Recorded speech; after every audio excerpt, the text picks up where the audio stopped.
Like a cool slate where Chad Cool is 9,000 on DK and 8,800 on FanDuel. The cool man. Yeah.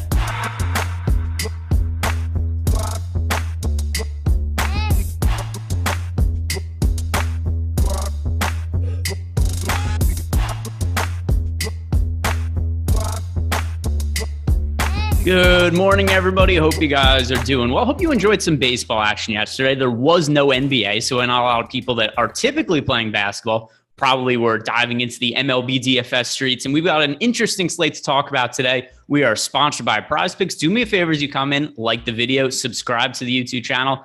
Matt, we don't have great pitching options to talk about. I think the number one evidence is that Chad Cool at home at Coors Field is one of the most expensive pitchers on the slate. How do you feel about all this? The first thing that jumped out to me was just how bad this slate is for pitching. Chad Cool's numbers this year have been really good, but I think we all know that it's a mirage. He's still not striking anybody out. So, I would never consider playing him at 9K, especially at Coors Field against a team that's pretty good offensively. Yeah, and by the way, something else to note about this slate, there are 10 games on DraftKings, 8 on FanDuel. FanDuel usually does not include the doubleheader games. DraftKings does. That's the reason why the two slates have different sizes. By the way, just reading off, this is how terrible the pitching options are today. I'm going to read off the most expensive pitchers, and then we'll get into talking about this game by game. The most expensive pitcher, I'm going to use DK pricing once again, just because there's more games on DK than there are on FanDuel today. Logan Gilbert, 10,200. Then we've got Nathan Eovaldi at 9,800. By the way, that's against the Astros, and Logan Gilbert is on the road against the Blue Jays. Then we've got Adrian Hauser against the Braves, Jameson Taillon against the Orioles, and then we've got Chad Cool at Coors Field against the San Francisco Giants. Those round out your top 5 most expensive pitchers on the slate. There's going to be a lot of variance to be had at the pitcher position, but now we dive into talking about the game, the slate game by game here. And starting with the New York Yankees against the Baltimore Orioles, I just mentioned Jameson Taillon as one of the most expensive pitchers on the slate. Matt, I don't know that I've rostered Taillon really at all this year, other than, like some spots where just like, hey, he's relatively cheap as an SP2. I don't mind getting to Jameson Taillon. But for today, it's going to kind of be hard to not consider him heavily because of this matchup against the Orioles and just the lack of other pitchers on the slate. So Taillon, 19.4% K rate this year. He has been solid from a run allowance perspective, 2.94 ERA. The Orioles have a low implied team total of 3.5. But what do you want to do with an expensive Jameson Taillon, who I figure is going to be fairly popular right now? We have him projected for 23% ownership on DraftKings. Pretty hefty amount of ownership for a 9,300 Jameson Taillon. Yeah, I think that's a pretty fair mark overall. I'll probably be around 20% on Taillon, I would imagine. It's just a matchup that stands out when you look at, the rest of this slate is going up against these elite offenses. Baltimore isn't terrible. They're 16th in WRC plus against right-handers this season, but they're still one of the most favorable matchups for these top pitchers. So I think having some exposure to Taillon is definitely warranted today. If you wanted to take a stance of being slightly underweight, I understand that, because frankly, he's just not an elite DFS pitcher. But I do think when you consider all the matchups for these top guys, it's clearly one of the better ones. And then one other thing I should mention about the pitching for today is this is a game we're going to talk about later, but the Chicago White Sox haven't named a starter yet today. The reason being is that it would be Lucas Giolito's turn in the rotation, but he's on the COVID list, so we have no clue if he's going to start or not. That's going to be solely dependent on whether he could test negative or not today, which is also out of his control. So that is something that could drastically change the pitching dynamics on the slate. We just don't know if he's going to be on the mound or not. But yeah, I agree with you. As for Taillon, I typically would not ever want to roster him, but it's what are the alternatives? There's no real opportunity cost to rostering because the rest of the pitching options kind of suck too. So I think in that sense, he's kind of unavoidable. But any interest in stacking against him? I know the Orioles offense sucks, but Taillon isn't all that great himself, and he's going to be fairly popular. I don't think I'll be stacking against him. I mean, right now the Orioles are pretty neutrally leveraged in the top stack tool. I don't see there being enough ownership on Taillon where it makes a ton of sense to roster against him in that situation. All right, now let's talk about the other side of the game, because we mentioned lots of bad pitchers on the slate, but of all the bad pitchers, think there's a strong case to be made that Spencer Watkins is the worst. 11% K rate this year is generating no swing and misses. 6.72 expected ERA. So he's given up runs. He's getting hit hard a lot. And here's the only thing we have to really talk about when it comes to the Yankees, because nobody's going to doubt this is a good spot to roster the Yankees, but one of the most negatively leveraged teams on the entire slate because they are projected for 17% ownership as a team over on FanDuel. And then on DraftKings, they're also really popular. Not quite 17% because there's more options to choose from, but still 14% projected ownership to the Yankees, which is an 8% chance to be a top stack. So how are you going to handle them in what's clearly a good matchup, but also a lot of ownership going to them? I still think I'm going to have some exposure to the Yankees. They just have so much power. They continue to make the best contact in the league. They're leading the league in barrel rate, hard hit rate, exit velocity. So they lead the league, unsurprisingly, in all of the expected stats. So many guys on this team that can go yard. And while they're going to be popular, they're not going to be Coors Field level popular. And I think there are some interesting ways to consider using them that should help lower ownership. If you stack them 1 through 5, then yeah, you're probably going to have to deal with, pretty significant price tags. But, if you go down to Joey Gallo at 6, I think Joey Gallo shouldn't check in with as much ownership. He's been very hit or miss so far this season. So I think there are ways to use the Yankees that make sense on this slate that aren't going to cost you a ton from an ownership perspective. And you're not going to have to sacrifice much in terms of upside. By the way, the games today are confusing because the amount of doubleheaders and that DraftKings is including some that FanDuel aren't. But to answer Arcathel's question, the Mets-Cardinals game isn't on the main slate today. That game starts at, I think, 6:45, if I'm not mistaken. So that's not on the main slate for DK or FanDuel. Let me see the official start time. So actually, the first Mets-Cardinals game starts at 3:10, and the second game doesn't have a designated start time, nor do they have designated starting pitchers right now. So yeah, it'll be a half hour after that first game ends is how they typically run that. So that's the main reason that FanDuel doesn't include any of those. If there's an official start time, DraftKings does include them. My preference would be to not include them at all, the doubleheader games, just because it gets so confusing with the start times, and then we don't know what the lineups end up being until really late. So I'd prefer they just get left off entirely, but I'd answer that. They're not on either of the slates today. That's why it's not there. And then also there's no line for the Chicago White Sox, Kansas City Royals game because we don't know who's starting pitching for them. But either way, like the video, subscribe to the YouTube channel, check out Live Before Lock later today, and they'll have a better sense of who's actually on the mound for these teams.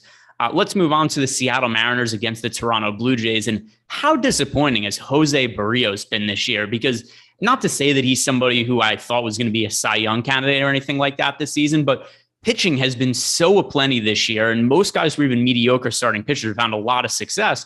Well, Berrios has been good in the past. He's on the Blue Jays now with a fairly significant contract, and you'd think that, all right, he should be a top of the rotation starter. Not only is that not the case, he's been one of the worst pitchers in the American League this year with a 15.3% K rate and a 7.37 expected ERA. Now, I think that he's going to get better in that going forward because he can only get better. He can't get worse from here. Mm-hmm. But how do you feel about him in this spot? Because once again, the starting pitching is weak today. The Mariners have a low implied team total, but Berrios has just sucked this year. Do you think this is where he rights the ship and starts getting it going again? I'm going to say no. I just don't. I've never understood the Jose Berrios love. Like, to me, he has never been the kind of pitcher that deserves to get a 7-year, $130 million contract. Last year he was his best season in terms of his ERA, and it was still just 3.52. His strikeouts are way down to start the year. I think there are enough red flags here that, especially as a pitcher who's expected to be relatively popular today, I don't need to get to Jose Berrios. If anything, I will be using the Seattle bats against him. So as of now, the most popular pitcher on DraftKings, Jose Berrios at 7,800. He's projected for 30% ownership over on DK. On FanDuel, single pitcher site, he's only 7,200. He's projected for 22% ownership. He is the second most popular pitcher. The only one more expensive or the only one more popular right now on FanDuel is Dylan Bundy going up against that awful Oakland offense. But goes to show you, we got a slate where Jose Berrios and Dylan Bundy are the chalk at pitcher on a single pitcher site. Things might be looking a little wayward, but Yeah, in terms of Berrios, I just don't know what to expect out of him. I think I kind of have to get some exposure to him just because the options suck so much. But I expect that if this ownership remains the same, where he's in a third of the field's lineups, I'm probably going to be underweight to the field on him. And then also just because he struggled so much this year, I'm on board with you. I think the Mariners make sense as a leverage stack. In fact, they currently have the number one leverage score in our top stacks tool, which I think is twofold. Number one, people are really high on Berrios, so he's going to be really popular. Therefore, people are not rostering the Mariners. But at the same time, too, we have to assume there's at least some upside in Seattle because Berrios has sucked this year. He's an expected ERA over 7. So I'm with you. I think this is a team we could get to as a contrarian stack, also a hitter-friendly ballpark. And once again, if things stay the same as is, I won't outright fade Berrios and have 0% of them, but I will be underweight to the field. On the other side, we have another interesting decision point to make because Logan Gilbert is maybe the best starting pitcher on this entire slate, at least from a talent perspective, at least from a fantasy upside perspective. I think he is really without much doubt if we don't get Giolito pitching, because Logan Gilbert this year, 27.5% K rate, 3.56 expected ERA. Here is where we have decisions to make, though. The pitching options are bad. Logan Gilbert's good, but he's also really expensive and has a brutally difficult matchup against the Toronto Blue Jays. So with all those factors considered, what are you going to do with Gilbert? Yeah, I think on a normal slate, under normal circumstances, I would not be interested or not overly interested in Gilbert at this price tag because, again, 10-2 is very pricey, and he does look like a regression candidate. Not a huge regression candidate, but he's not somebody who's going to pitch to a nearly a 2.0 ERA all year. That said, his ceiling or his upside is just higher than most other pitchers on this slate, and he's not going to command much ownership. He's striking out nearly 10 batters per 9 innings. That's a really good mark. I think Gilbert has a case for being the top pitching option on this slate, especially if Giolito is not available. So I think getting to Gilbert makes a lot of sense even in this matchup. We know Toronto's good, but they also have some spots in their lineup, towards the back half that you can pick on a little bit. So I like using Gilbert, especially since the ownership isn't necessarily trending in his direction at the moment. He's got a very nice leverage score in the top pitchers tool. So Gilbert, to me, I think is a nice pay up to be contrarian option. 0.5% projected ownership on FanDuel for Logan Gilbert and 2.7% on DK. So those are really low marks considering how bad the pitching is on the slate. I also like paying up for him to be contrarian, and then you just hope he doesn't get his ass kicked by the Toronto Blue Jays, which is certainly a possibility because it's Toronto Blue Jays offense. Now, as for Toronto, they're picking up a little bit of ownership today, not a significant amount, but still, I think Logan Gilbert is such a good pitcher, and the other pitching options on the slate are so wanting that I can't really prioritize stacking the Blue Jays. I generally like to when they're lower owned. I just don't know this is the slate that is going to be for me. Are you going to stack them at all? Yeah, no, I don't think so. They're like you said, it's a spot where they're going to have lower offensive expectation than normal. They have neutral leverage at the moment. The one thing that I do like about Toronto is that they're normally a pretty easy team to stack, right? You can just load up on those top 5 or 6 guys and call it a day. But I don't think that this is a slate to really go in that direction. All right, let's move on to the Boston Red Sox against the Houston Astros. The Red Sox offense, massively disappointing this year. Kind of the offense version of what Jose Berrios is as a pitcher, because I don't know that any of us expected the Red Sox to be the best team in the American League, but their offenses really suck so far this year, and they have a lot of talent in it, but they're going up against a pitcher who could certainly be hit hard in Jose Urquidy. He's opened the season with a 15.7% strikeout rate, a 6.28 expected ERA. We have seen some bigger games out of the Red Sox offense as of late. I think this could be a spot where they continue to keep it going against Urquidy just because, once again, not a good pitcher. The metrics don't look good on him. So the Boston Red Sox, this isn't a team that I'm going to necessarily be prioritizing, but somewhere in the neighborhood of like 5% stacking of Boston, kind of around where the field is. That's probably where I wind up. How are you going to handle the Boston Red Sox offense against Urquidy? I think that makes sense. The Red Sox, too, are a team that does fare well against like they have had some bigger games recently, and they have displayed plenty of upside in the past. So I think getting to some of these guys at lower price tags than usual makes sense. I mean, JD Martinez is down to 4,400. I think that's a very appealing price tag for him. Trevor Story, I know he's been a disaster. He did hit a homer in their last game. He's at 4,200. And the offense has shown some signs recently, right? They have at least 6 runs in 3 of their last 4 games, including 11 runs in one of those games against the Rangers. So, yeah, I don't mind the Red Sox at these price tags. I think they're an interesting option today. Yeah, I'm looking at them as a potential buy low team. So once again, not something I'm going to be like crazy highly exposed to, but they're going to be in the mix for me. It's not an offense that I'm writing off. Other side of the game, Houston Astros against Nathan Eovaldi. Eovaldi's kind of in a similar spot to Gilbert, as in he's a much more talented pitcher than the majority of the other guys on the slate, but has a really difficult matchup against the Houston Astros. Eovaldi this year, 25.8% K rate. We like that. 4.25 expected ERA. That's not so great. But Eovaldi also, for whatever reason, he went from a guy who was incredibly fragile as a pitcher to a guy that pretty regularly works deep into games and throws a lot of pitches now. So Nathan Eovaldi, maybe not the highest upside pitcher against the Astros, but I do think he brings a little bit of a floor. So I don't have any interest in stacking against him, but Eovaldi's a pitcher that I think we kind of have to consider once again, just because of the other options we have on the slate. Is Eovaldi a pitcher that you're liking in the context of today's terrible pitchers? I like him less than I like Gilbert. I think Gilbert brings a little bit more to the table, especially considering the matchup, but I will have some Eovaldi. Like, to me, the Astros offense is much more imposing than the Blue Jays. Toronto has some big names, but their offense has been pretty middling, right? They're 15th in WRC plus against right-handed pitchers. They have a 23.2% strikeout rate.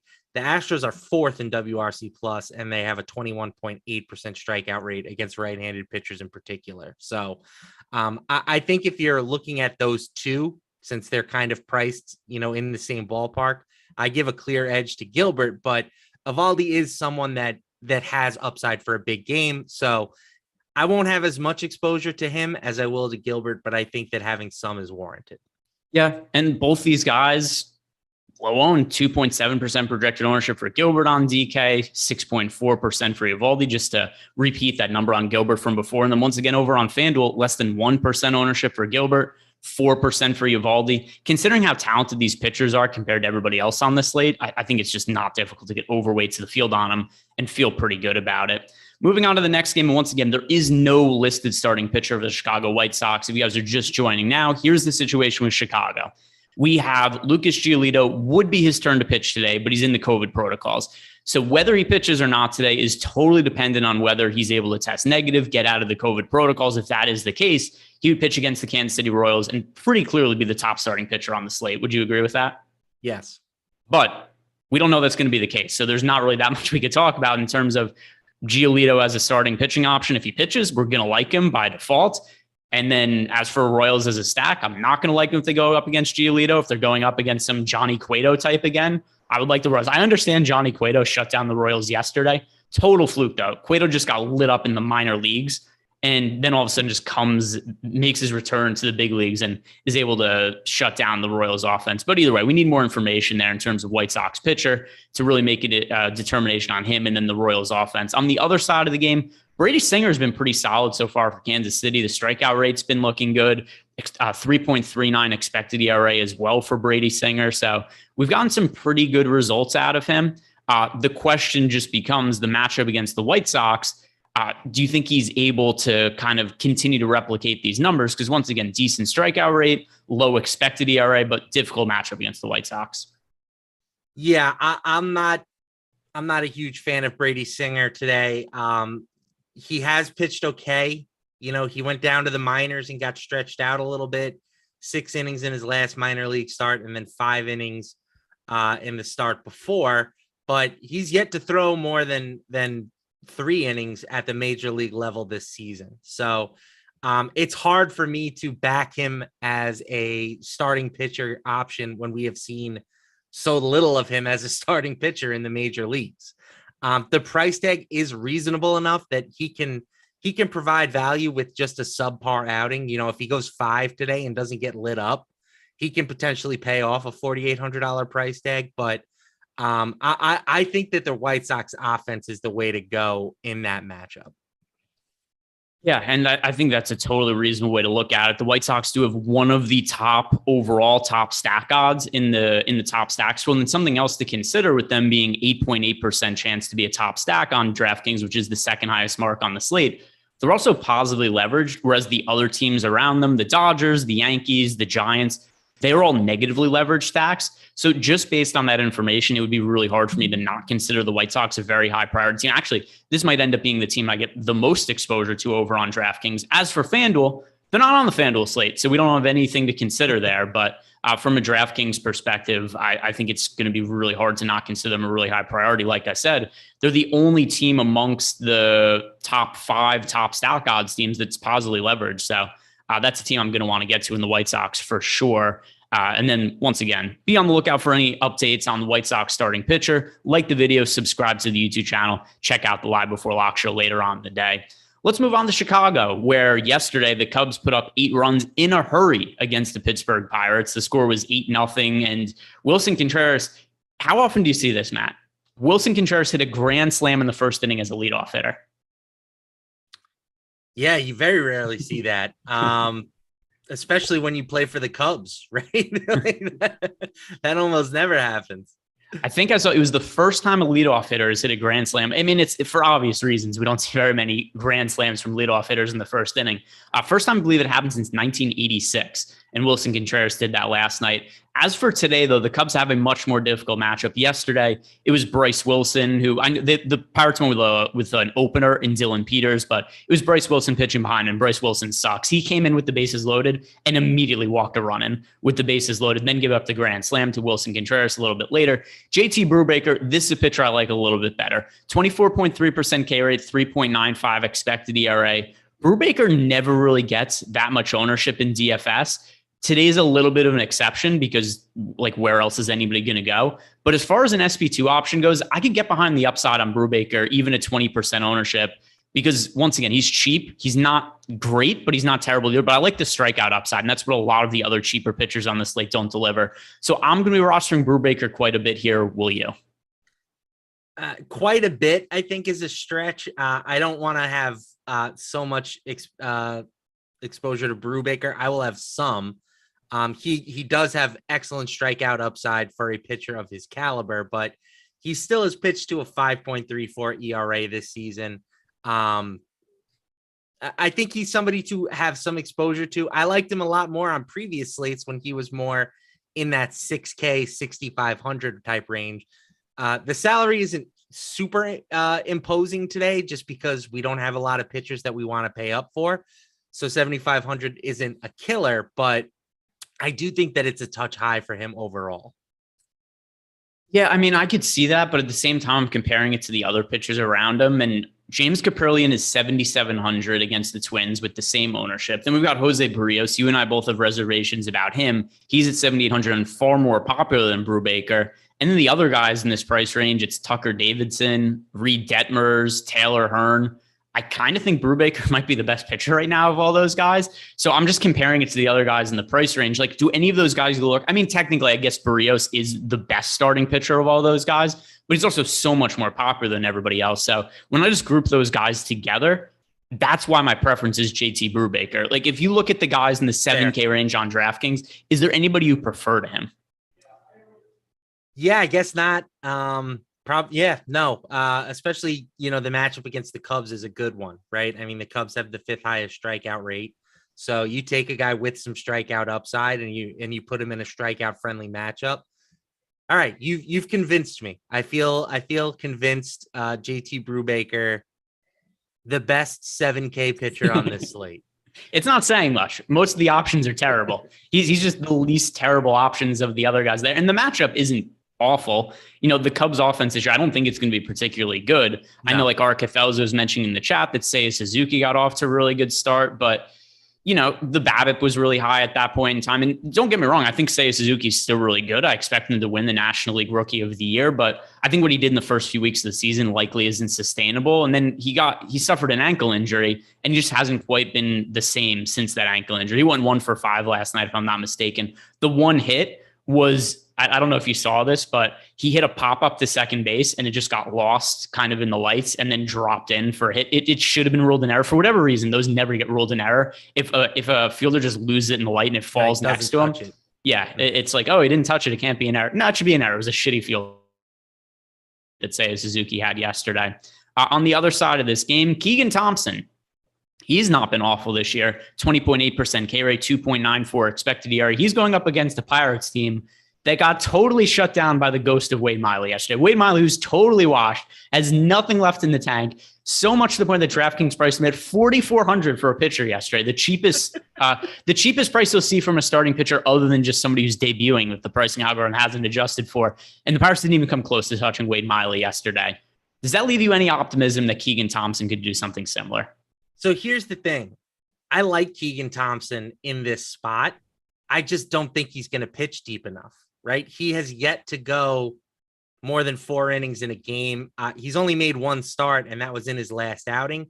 Maybe they try to stretch him to 5, but I think that that's being a little bit optimistic. I think you can probably expect him to go somewhere between 3 and 4 innings today. And considering he's not a huge strikeout guy, he's at 7.33 Ks per 9 for the season. It just doesn't seem like there's enough upside to justify a $6,800 price tag. If he was like a 4K, 4,500 type of guy, then we could probably get away with 4 innings from him. But I don't know if we can at 6,800. So for that reason, I will pass. But certainly it's a good spot. The Pirates are only implied for 3.3 runs. Which I believe is the lowest mark on the slate. So if you wanted to make a case for him, you certainly could. I just don't think that there's enough length there. I understand what you're saying. And in one sense, I agree with you. Here is where I kind of disagree, though. I don't know that any of the pitchers on the slate have all that much upside. And I just wonder if we get a pitcher out there who at 6,800 is able to give us, 14, 15 fantasy points on DK. That could be enough as a serviceable SP2. Over on FanDuel, different story. I don't really want to roster Keegan Thompson at 7,000 on a single pitcher site. But on DK, we need to roster 2 pitchers, and we've already talked about our disdain for basically every option that exists today. I think I'll take the floor at the starting pitcher spot from Keegan Thompson. I think this is one of the rare spots where I think we might be able to prioritize floor pitcher a little more than we would the ceiling. I'm gonna disagree. Just because we don't know which pitchers are going to be good today, there will be pitchers that are good today that get to that, 20, 25 DraftKings points range. And they'll be doing it in not necessarily a similar price tag, but not a drastically higher price tag, right? If one of these 7K guys goes 6 innings with a bunch of strikeouts, they're going to be a better pitcher today than Thompson. So I think that it's tough. It's tougher than usual to try and identify which of those pitchers it's going to be. But there are enough arms on this slate that I think in the end, Thompson doesn't have a very high chance of showing up in the optimal. Well, if you guys are as unsure of the pitchers as Matt and I are, which you should be, it's really tough to wade through the pitching options on the slate. The good news is we have all the tools to cover you over at Awesemo.com in terms of the top pitchers tool, and then also just ownership projections. That helps inform a lot of decisions. And if you are signing up for an Awesemo Plus Platinum membership for the first time, you get 50% off on your first month. If you sign up right now using the promo code MLB Strategy Show, that'll get you 50% off your first month of Awesemo Plus Platinum. And once again, I think this is information that's going to be really important for today's slate because I don't know what the hell is going to happen. I'm trying to make guesses, but ultimately what's going to end up happening with me is a few hours from now when I'm setting more than a few hours from now, but tonight when I'm setting my lineups, I'm going to look at our data and be like, hey, you know what? I don't know what the hell to make of any of these pitchers. I'm going to look at the top pitchers tool and tell me what the data shows. So stop guessing, start winning, join Awesemo Plus today. All right, let's hit on the next game, and it is the Milwaukee Brewers at home against the Atlanta Braves. Adrian Hauser on the mound for Milwaukee, 18.7% K rate, 3.92 expected ERA. In the context of this slate, I probably think he's one of the more quality pitchers that we have to choose from, but I just can't get behind this price tag of Adrian Hauser at 9,500 on DraftKings. I'd rather roster Tyone, Eovaldi, Gilbert. I do prefer him over Chad Kuhl, at least. That's not saying that much, but I'd rather roster Gilbert, Eovaldi, or Tyone for expensive than even over on FanDuel on a single pitcher site where he's 9,000. It's where this is different from a guy like Keegan Thompson. At least Keegan Thompson is really cheap. Adrian Hauser, you're just paying such a premium for a pitcher who's okay in a really tough matchup. So I don't really have interest in him, but could you make a case to get to Hauser? No. He's effective at times, right? But his skill set is just not fantasy friendly. He doesn't strike out enough batters, and he kind of walks a lot for a guy who, is kind of a control type pitcher. So I think 9,500 for him in general is a lot. And then you factor in a matchup against the Braves, who are not quite the Yankees from a StatCast perspective, but they're pretty close. They're the closest team in the league to the Yankees, I would imagine. They are second in barrel rate. They have good hard hit and exit velocity numbers. They haven't been a juggernaut like the Yankees have been to start the year, but we know that the Braves offense is a quality unit, and they're going to heat up and put up better numbers. So to me, Hauser is not a guy that you can get behind, even as a potentially like contrarian option. There's just not enough upside in this matchup. Yeah. And then, the field's the same way. He's not really projected for any ownership, but I don't want to stack against him with the Braves either. Maybe I think I could make a case for leverage if Hauser was going to be popular, but I think Hauser still, he's, one of the better pitchers on the slate. It's all relative, but the Braves offense, they do have one of the lower implied team totals on the slate, only at 4 runs, and they're somewhat expensive. Acuna's hurt again right now. So I don't really have interest in stacking the Braves against Hauser. Do you? No. All right. So let's talk about Tucker Davidson now pitching for the Braves, who is a fairly well-regarded young pitcher, but the results have not been there to this point this year. So Tucker Davidson has a 12.5% strikeout rate. That's bad. 8.47 expected ERA. That's even worse. 2.63 whip. Really bad. So Tucker Davidson, once again, we've seen very little of him this year. It's only been one outing. So I think we have to look back on some of the other numbers. So let's look at last year. Tucker Davidson made 4 starts. He had a 6.03 expected ERA and didn't really strike a lot of guys out. Let's look at his minor league numbers this year. 4.44 ERA, 4.47 FIP. That's not particularly great either. So Tucker Davidson, once again, he's a fairly well-regarded young pitching prospect. He's throwing hard. In the 1 start we saw him make this year, or the 1 outing he had this year, he had an average fastball velocity of 95 miles per hour, but I just haven't seen any success from him to this point at the big league level. And the Brewers have been one of the offenses with the most power in baseball this year. So what do you make of Tucker Davidson when we just don't have that much data to go on? He's interesting to me. I wish he was a little cheaper. But I do think that there is some upside with him today. The Brewers, they do have a decent offense. They have displayed some power, but they have the 7th highest strikeout rate against left-handed pitchers. And for what it's worth, this guy has been striking dudes out in the minors, right? In 5 starts in the minors this year, he has an 11.62 K per 9. He was at 11 strikeouts in the minors last year. So I think he does have a bit of strikeout upside. He hasn't displayed that at the major league level yet. But again, we're talking about a sample size of, 23 innings or so between 2 years. Yeah. So the biggest detriment to me is the price tag. I do wish he was a little bit cheaper, but I think he's interesting enough that I'll have a smidge of him, because again, he's not going to be a popular pitcher. You don't have to play very much of him to be considered overweight to the field, I would imagine. We don't have him yet in the top pitchers tool, but I imagine that will. Oh no, there he is. He's got a slightly positive leverage score because he's projected for 0.5% ownership. So, I think getting just a sprinkle of him makes sense today. I don't hate that, but once again, he's in a difficult matchup, but he's a well-regarded prospect. We have no data on him, so there's reason to consider. And it's not like 7,900 is a really expensive price tag, and there's no ownership. If you build 150 lineups and you have 2% of Tucker Davidson, you're 4x the field on him. Yeah. So it's not a difficult player to get overweight to the field on. Now, at the same time, we haven't really done this yet today, where we talked about pitchers and offenses where we think it makes sense to play both sides. There is 0 ownership going to Tucker Davidson, like almost literally 0 ownership, 0.5% projected ownership going to him. And then the Brewers as a stack, they're projected for 1.3% ownership. So I don't know if Tucker Davidson's good or bad. I tend to think he's probably bad as of right now, with potentially better in the future. But I know the Brewers offense has a lot of firepower. And considering the field is not rostering either side of this game, Brewers offense, 1.3% projected ownership over on DraftKings. That is extremely low. Over on FanDuel, we have the Brewers offense projected for 3.6% projected ownership, a little bit higher, but also keep in mind there's less games on the FanDuel slate.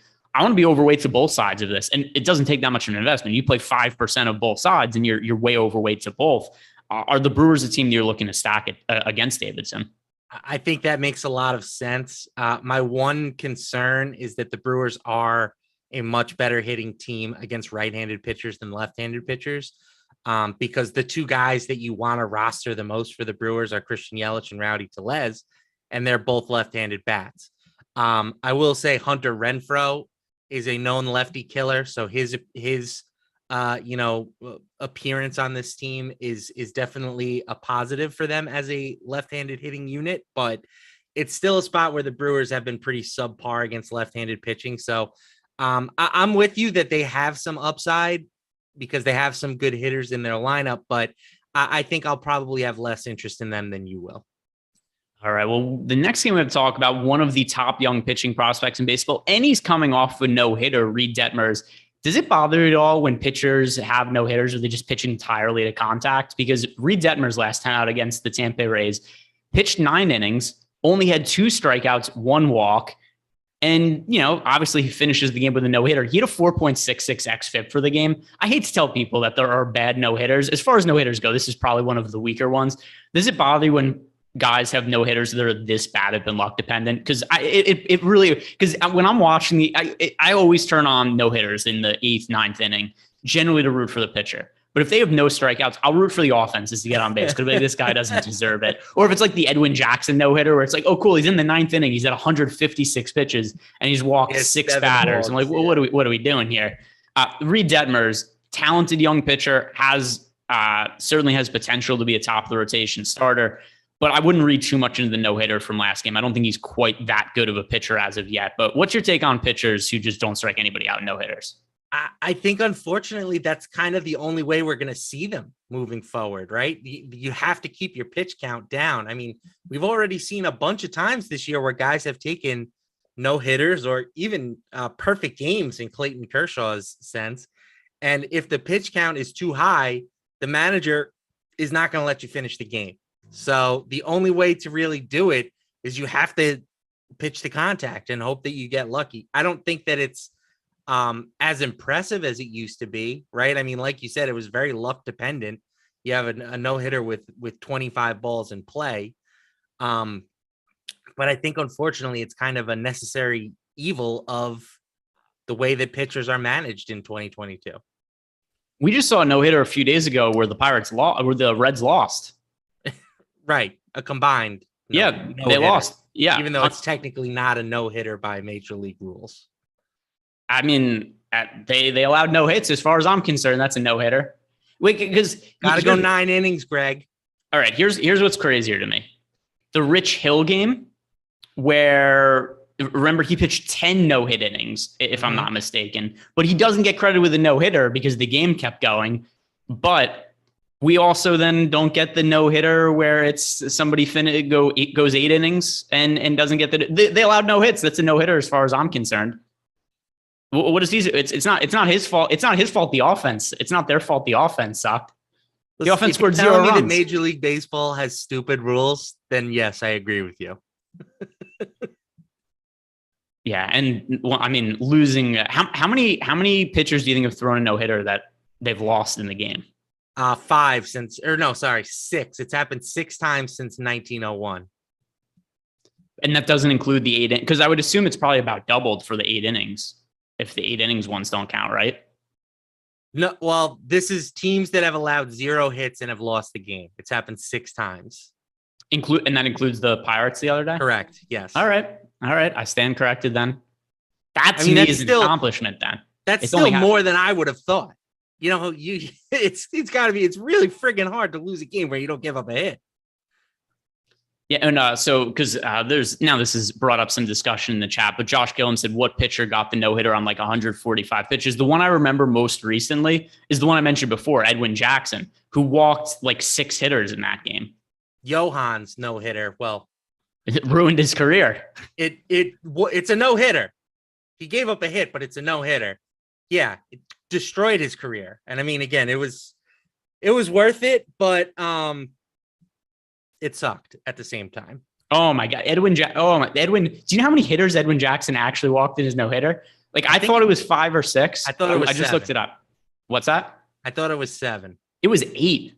Dude, that's a shitty start. I don't care. He pitched a no hitter. He walked 8 hitters. Who was the guy for the Rockies? The Rockies had a Ubaldo Jimenez. Yeah, he had a rough no hitter too. I want to say. I'm sorry. I don't care. Hit walk, like a single and a walk is not all that much different. If you walk eight hitters in a game, that's not a great start. I don't care. He didn't give up any hits. That's crazy. Johan Santana, by the way, according to Josh Goma, 134 pitches in that start. Okay. And Johan Santana he was good in that start. It just ruined his career. Right. Like what are these accomplishments worth? Like I know people were all upset. Like how come Clayton Kershaw didn't pitch deeper in the game? Well, Clayton Kershaw's hurt now. He probably should have come out earlier, if anything. That aside, though, we've gotten sidetracked. Reed Detmers pitched a no-hitter.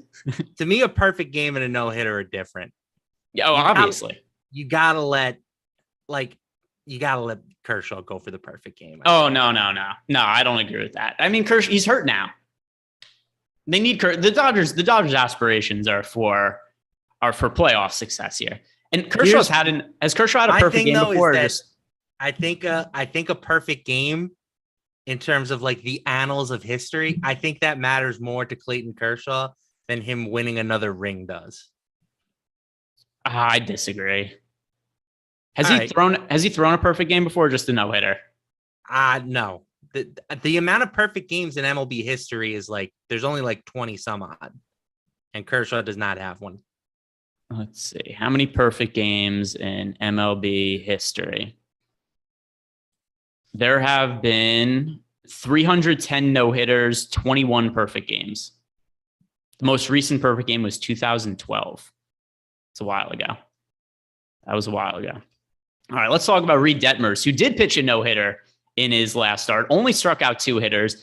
And to me, the thing that's key about the only 2 strikeouts in that start is no hitters are not replicable, but I'm fairly sure Reed Detmers is not striking out a lot of hitters at this point in his career. Only has a 16.8% K rate, 3.84 expected ERA. The Rangers do have an implied team total over 4, which as far as baseball goes in 2022, an over 4 implied run total is fairly significant. So I know that Detmers isn't projected to have a whole ton of ownership on this slate as of now, but I wouldn't be surprised if that ends up coming up throughout the day, just because I think a lot of people are going to be like, oh, he pitched a no-hitter his last start. I want to roster him again today. So with that in mind, I think he's going to be a little bit more popular than that 5.7% expected ownership implies.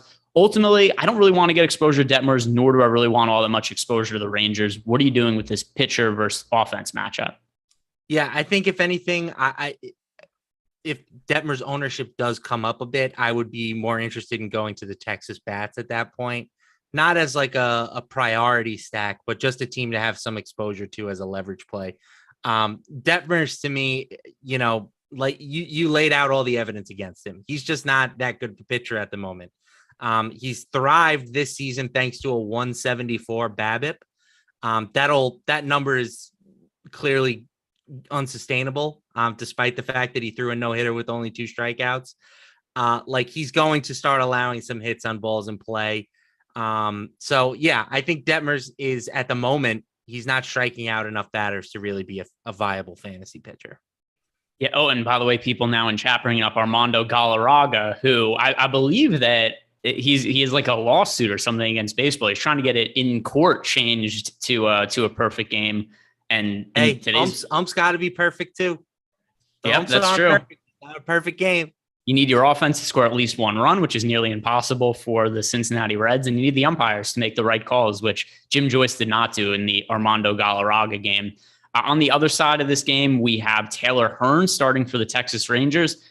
And he's kind of an interesting guy to talk about today because he's a 5.94 expected ERA this year. He's given up a lot of hard contact. The underlying numbers don't look good. But if we take away one positive, he's a 24.6% K rate, and he's facing an Angels team that's capable of swinging and missing a whole bunch. So it's a very risky play, but I see a path to upside in Taylor Hearn. Do you? Yeah, I mean, if you look at his last two starts, he's had 22.8 and 19 DraftKings points. You'll take that at his current price tag. I think again, there is clearly upside with him. I think this is another situation where you can roster the pitcher and you can also stack against him in DFS. Like both sides to me have some merit today. Yeah, I mean, I'm totally on the same page with that. Taylor Hearn, I don't think he's good by any means, but he's got strikeout stuff. He's facing a very potent offense, but one that's also capable of swinging and missing. They're not all that popular, the Angels. Neither is Taylor Hearn. So I like getting to Hearn. I like getting to the Angels offense. I think both sides of this also make sense, kind of like what we're talking about with Tucker Davidson against the Milwaukee Brewers before. Few games left here to talk about. Coors Field is coming up next. That's going to be a big one. But first, shout out to Prize Picks, the sponsor of today's show. If you are signing up at Prize Picks for the first time, use the promo code Awesemo. They'll give you up to a $100 bonus on your first deposit and 1 free month of Awesemo Plus Platinum. So if you're somebody who is playing NBA DFS and season's winding down, you want to get into MLB, but you don't know where to start, here's a really easy way to get your foot in the door. You sign up over at Prize Picks. You get up to $100 for free from Prize Picks, and you'll just get 1 free month of Awesemo Plus Platinum. Check out the tools we have, help you build some baseball lineups. So let's talk about this Coors Field game. And I'm going to feel pretty similar about this one to yesterday. I don't suppose, or I don't expect that everybody watches every show I do and listen to everything I say. But yesterday, the Giants were massively, massively popular. I liked their odds to be the top scoring team on the slate. I did not like them compared to our projected ownership. Today against Chad Kuhl. Kuhl's actually been really good this year. 22.1% K rate, 3.09 expected ERA. And here's something else to consider about the San Francisco Giants that lowers their ceiling a little bit. They pinch hit a shit ton. And that is something that a lot of people, I'm sure, were very frustrated by when they stacked the Giants yesterday, because the Giants ended up scoring some of their runs.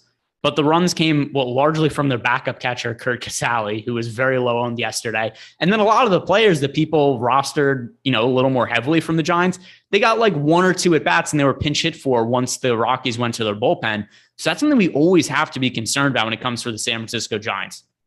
If I had to bet on which team was going to be the highest scoring on the slate and there was no other parameters, I would tell you the Giants, and I wouldn't really hesitate when I say that, but they're projected for 31% ownership today on FanDuel. That's a very high number and one that I think is too steep. There's never going to be a slate that has a significant amount of games where I think a team is going to be, a fair 31% odds to be a top scoring team. Same goes on DraftKings. Although DraftKings are 32% projected ownership, it's a great spot for the Giants. If you're playing cash games, you're loading up on San Francisco. In tournaments, I'll be using some of these guys as one-offs. I might be making a few stacks, but I'm going to be way underweight to the field on the Giants. What is going to be your approach to them relative to their ownership? Yeah, I always play underweight on the top stack, and the Giants are that team today. The one thing I will say is that Antonio Senzatella, yesterday's starter, went just 2 innings for the Rockies. Chad Kuhl likely will go deeper into this game. So I do think that there are less platoon shenanigans than you have to worry about. The left-handed bats like Wade and Peterson should at least get a couple turns through the lineup, which is a positive for their fantasy outlook, obviously. But as you mentioned, Chad Kuhl, despite, doing it kind of with smoke and mirrors, he's been keeping runs off the board. Even at Coors Field, he's been better this season at home than on the road. I want to say his ERA is like 2.0 something when he's pitching in Coors Field. Granted, 2 starts, but he's keeping runs off the board. So I think that there clearly is, you're going to be underweight on the top stack pretty much every day. That's kind of just how it is in MLB DFS when you're trying to play optimally to give yourself the top chance at winning. You're going to be going in a different direction than the public. And today is no real exception. Yep. I think we see it the same way. And, if the ownership changes later on the day, so be it. Then my stance would change as well. But as of right now, they're projected for north of 30% ownership in both DraftKings and FanDuel. Too steep for me. Other side of the game, Alex Cobb is pitching for the Giants. And I like Alex Cobb. I think he's a very good pitcher. I love him. I'm going to go as far as to say this. Tell me if I'm crazy. Alex Cobb, best tournament pitcher on the slate. The Rockies suck against right-hand pitching. It's close between him and Gilbert, but I will I will say that Cobb is in the discussion for top tournament pitcher on the slate. I mean, his strikeout numbers this season have been outstanding. He's averaging 12.4 strikeouts per 9 innings. He has a 1.41 xERA, a 2.17 FIP. The issue with him is he hasn't necessarily pitched deep into games. He's been like a 5 to 6 inning type of guy. But he dominated the Rockies in their last start. Granted, that was at home. This one will be on the road. Pitching in Coors is a whole different type of beast. But if you're striking out batters, it doesn't really matter what happens after the ball is put in play. You know, you could be pitching on the moon. If you're striking dudes out, it's not going to hurt you. So I think he is the type of pitcher that can succeed in Coors Field, and somebody that certainly warrants ownership today at 8,100. You know, again, is his upside as high as Logan Gilbert's? For me, it's probably a no. I think Gilbert is the guy, but Cobb is also 2K cheaper. So I think having both pitchers makes a ton of sense. I like them both. Rockies have an 89 WRC plus against right-handed pitching. Obviously, the park is terrifying, right? If you tell me that Alex Cobb goes and gets lit up and scores negative 15 fantasy points, I'd be like, yeah, that's within the realistic realm of outcomes. I could see that as a possibility. But at the same time, too, the Rockies offense just sucks against right-handed pitching. The other options suck today, and nobody is playing Alex Cobb. And there's clear strikeout upside against the Rockies as well, because the Rockies offense, they have a, where is it? 20. Why can I not find it on the sheet? Oh, here it is. 21. I thought it was a little bit higher, but 21.6% K rate against right-handed pitching. So kind of middle of the road. Contact. They do make contact for whatever it's worth. Yeah, I did think that was a little bit higher of a mark. But that aside, nobody's playing Alex Cobb. And I don't know, like, do we feel that? Like, chat, tell me, who's the pitcher you feel a lot more confident in than Alex Cobb in that price range? Because the guys priced above and below him, it's Dylan Bundy, 8,500. Sure, he's safer against the Oakland A's, but Dylan Bundy's projected for 23.3% ownership on DraftKings. Am I really supposed to believe that Dylan Bundy outscores Alex Cobb like Dylan Bundy kind of 50 to 1? I mean, yeah, and he has 50x more ownership than Alex Cobb. He just doesn't outscore him at a 50 to 1 rate. And then when you get lower, there's Tucker Davidson, Jose Berrios, James Kaprielian. I think Alex Cobb's a better pitcher than all these guys. And the only thing, and I mean, rightfully so, that's suppressing his ownership is the Coors Field matchup. But if he's actually going to be less than 1% owned, yeah, I'm going to be going Alex Cobb, and he's going to be one of my more rostered starting pitchers on this league as long as he continues to pick up no ownership. I think it's the easiest way to differentiate. And then something else also, if you want to make a chalky giant stack, and if you need a differentiated pitcher to be a little bit different. If you're rostering Alex Cobb, your lineup's different. If you have a giant stack with Alex Cobb as the pitcher, nobody's rostering Alex Cobb. You made a different giant stack. So that's one approach you could go with. If you are really convinced that you need to roster the Giants, do it with a pitcher like Alex Cobb. There's a little bit of correlation there in terms of the win bonus. And once again, nobody's playing him. So I like taking the route of going with Alex Cobb. I'm not considering Chad Kuhl at all on the other side. Are you? No. All right. Yeah. And I mean, he's also just so expensive. Today, Chad Kuhl, one of the most expensive pitchers on the slate. Let's move on to the Twins against the Oakland A's, and let's talk about that chalky Dylan Bundy now, who 3.46 expected ERA. That's not bad. 20.6% K rate, so he's not generating swing and misses. But this is a little bit too much ownership for my liking. I think the safety of Dylan Bundy makes him at least worth being in the player pool. I imagine I'm going to be underweight to the field on him. What is your take on Dylan Bundy? Because you did just say that he kind of sucks. Yeah, like he's allowed 18 hits over his last 2 starts, and he's pitched less than 10 innings combined in those 2 outings. I don't know. Allowing 2 hits per inning doesn't really sound very good. He's not a very good strikeout arm.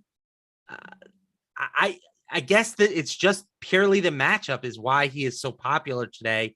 In Oakland, which is a pretty good pitcher's park, but I will definitely be underweight to Dylan Bundy. I just don't think he's that good. So 8,500 to me, like that's an extreme outlier for him, I think, when all is said and done at the end of the year. Does that want to make you stack the A's at all? I know the offense is terrible. They've produced a couple of games though where they've shown some upside, but Oakland is going to be not popular on the slate, projected for around 1% ownership on DraftKings, and then looking at the aggregate ownership over on FanDuel for Oakland, even less, 0.6%. Considering that Bundy, and by the way, on FanDuel, Bundy is currently projected to be the most popular starting pitcher on the slate. Does that move you at all? Any interest in the A's just because of the Bundy ownership? Yeah, it's clearly not a priority stack team for me. They're not going to be somebody that I'm like loading up on, but I'll have some A's stacks. I mean, they're so cheap, right? You can stack their 1 through 5 batters today, or their expected 1 through 5 batters, and not pay more than $3,300 for any single player. Like, they are dirt cheap. So if you need a stack for a team where you're using like 2 of the stud pitchers today, like let's say you want to roster Gilbert and Eovaldi in the same lineup, you can go to that A stack, and that's going to give you a very unique build. I think that there's also there's clearly some upside in targeting a team against Dylan Bundy.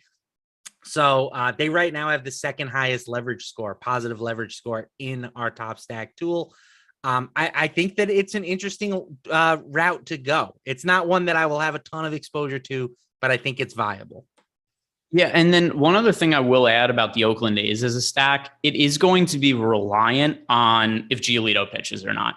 Because when you talk about stud pitchers and it's like Nathan Eovaldi and Logan Gilbert, it's like that's not something where I'm like, I need to save money at offense to get to them. But if we have Lucas Giolito in the mix too, then I think I'm a little more apt to potentially want to get to want to get to the A stack to give me the flexibility to get up to Giolito more frequently, or else probably not for me. But on the other side of the game, James Caprillion, he was all right last year. He sucked so far this year, 18.2% K rate, 5.47 expected ERA going up against the Twins. Just because Oakland is such a pitcher-friendly park, I don't really think this is a spot where I want to roster the Twins all that much, but Caprillion himself hasn't been good enough to where I want to roster him against a good offense like the Twins. This is a spot where I don't really have much interest in either side. Do you feel differently? I'll have some Twin stacks too. Another offense that's grading out with nice positive leverage. They're the third highest positive leverage score. And they have some guys that do stuff, I'm a big Max Kepler guy. Hasn't necessarily paid off a lot this season, but he has been known to do damage against right-handed pitching. Byron Buxton has just been an absolute stud all year. Plenty of power with guys like Gary Sanchez. So I'll have a bit of Twins too. Another team that I don't necessarily need a ton of today, but that I will have exposure to. All right, final game on the slate to talk about. And then if you guys have any questions about the early slate, we can hit on that really quick. It's only a few games. We don't even have all the expected starting pitchers right now, which does make it a little bit difficult to talk about. But Los Angeles Dodgers at home against the Arizona Diamondbacks. He's not in the top stacks tool right now because he hasn't officially been confirmed, but Tyler Anderson is expected to start for the Dodgers tonight in the second game of the back-to-back. Tyler Anderson this year, 22.7% K rate, my bad. 3.34 expected ERA. He is $8,700 on DraftKings. This game is not on the FanDuel slate. It's only for DK purposes. Tyler Anderson, positive matchup against the Diamondbacks. He's pitched well this year. I kind of think he's a pitcher to consider just because the other options are so thin. And I don't usually like to roster Tyler Anderson because he hasn't been the best strikeout guy in the basketball. That, and he's pitched a lot of his career at Coors Field. I kind of like this spot for Tyler Anderson, though. Do you? Yeah. I mean, we've kind of talked about the Diamondbacks offense all year and how they are really trying to prioritize putting the ball in play, but it hasn't worked against left-handed pitchers. They have the 6th highest strikeout rate, and they rank 28th in WRC plus. So, there's clearly upside for him there. He's also displayed the length that we're looking for, right? He's gone at least 5 innings in 3 straight starts, including 6 innings in his last outing. He wasn't even good in that matchup. He allowed 7 runs, but they still let him go 6 innings against Philly. This is a much friendlier matchup than last time. I think he's a good play today if he does get the ball. Yeah, agreed. We need to get confirmation that he's going to be the starter for the Dodgers. And on the other side, Merrill Kelly's a decent starting pitcher, 22.4% K rate, 3.39 expected ERA. It just takes a very special tier of starting pitcher for me. Want to roster them against the Dodgers, particularly when it's a road game in Los Angeles. And Merrill Kelly just isn't that guy. So I'm not going to get to him. As for the Dodgers, in terms of them being a potential stack, they're a little bit too popular for me. They're also really expensive, which is always going to be the case with the Dodgers. So I'm going to find them difficult to get to just because of the price point and them being projected for double-digit ownership on DraftKings. Once again, no consideration for them on FanDuel because the game isn't on the FanDuel slate. But Dodgers as a stack, do you like them against Merrill Kelly? I'll pass. And they kind of have the opposite problem of the Toronto Blue Jays, which is you can stack the Dodgers and they can score 10 runs and you can be completely wrong on your players. Right. Their lineup is just too deep. And there are times when it'll be the bottom of the lineup, the top of the lineup. Like it's hard to get them right. So I'll pass on the Dodgers today. All right. And just as we were talking about that, I said we don't have all the starting pitchers for the early game. And then we just got word right after I said that Ryan Pepiot is going to be pitching for the Dodgers in the early slate. So I'm just going to pull him up really quick because I want to see what the deepest he's gone into games so far this year. Off the top of my head, it's not very far. I think he went about 3 innings in his last game. He also sucked though, which kind of contributed to it. But he is a talented young pitcher. Yeah, last start was his major league debut. He went 3 innings. Let's see what he's done in the minor leagues this year. Minor league starts for him. How many innings did he? And it's also, we don't have pitch counts for the minor league games, but he has gone as deep as 6 innings in a minor league start. So the last start he made before getting called up, he went 4 2/3 innings. The one before that, 6 innings. The one before 5. So maybe the upside for him to go 5 innings or so. Once again, it's going to depend on him pitching well because that is not something he did the last time out. But here's what I think we should do. Let's give out our favorite pitching play and our favorite stack for the early slate. So at least it gives people a little bit of something to think about.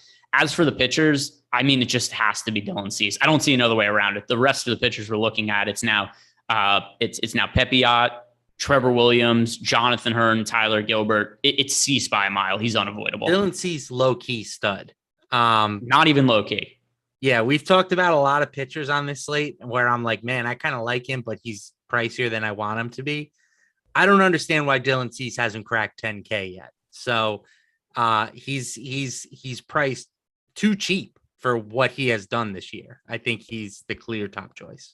Yeah, for sure. And then let's look at the stacks and let's see who can we tell people are the stack to go to on the early slate.